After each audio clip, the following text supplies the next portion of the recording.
This flight from Taiwan to Los Angeles. Ooh, great! I love flight path videos. Let's see what you got. An emergency happened along the way and needed to land the plane as quickly as possible. Why in the world would they land all the way up in Alaska if we live on a supposed globe? Hawaii is just right there. Oh, I get it now. The flight from Taiwan to Los Angeles, Alaska is along the way. The problem here is that this creator is not using an actual globe.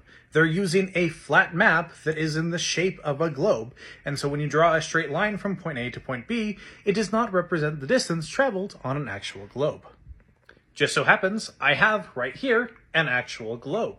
And no, it does not say not for educational use. On this globe, I have a little ring that is the exact diameter of the globe, so when it is placed on there tight, I know that I've gotten a great circle. A great circle route being the shortest distance between 2 points on a sphere. So all I have to do is line up Taiwan and Los Angeles, so this little ring is tight, and I know that I've gotten a great circle. And imagine that. It does not go down to Hawaii, but it takes a path along to Alaska.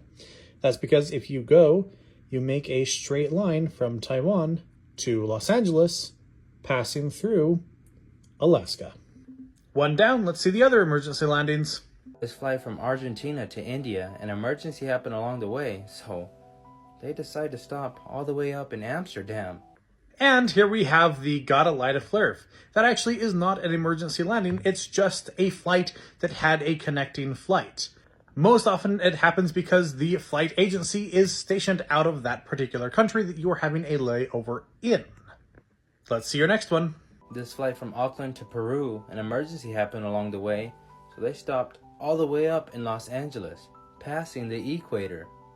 Again, this is not an emergency landing. It is simply a flight that goes to that other place first and then down to where you want to go. This happens all the time. It's cheaper for the airlines to send a couple of people slightly out of the way than to have an entire plane for only a couple people that want to take that particular trip.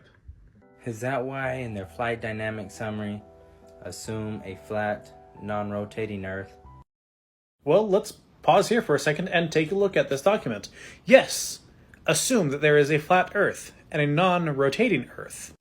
But look at the other things that are also assumed. A constant mass and an aircraft is a rigid body. These are all assumptions.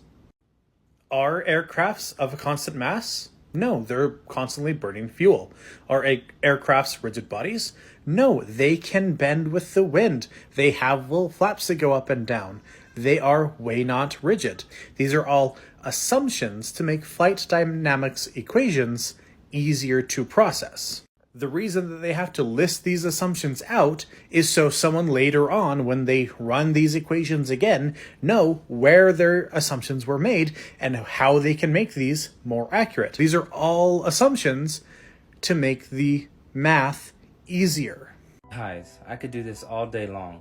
So can I. Give me any flight path and let's see. Flight paths, in and of themselves, prove that the Earth is a globe. But send this to somebody that needs to see this. Y'all let me know what y'all think about these flight paths in the comments. For once I agree with the Flat Earther. Let me know your thoughts in the comment section and send this to a Flat Earther that needs it.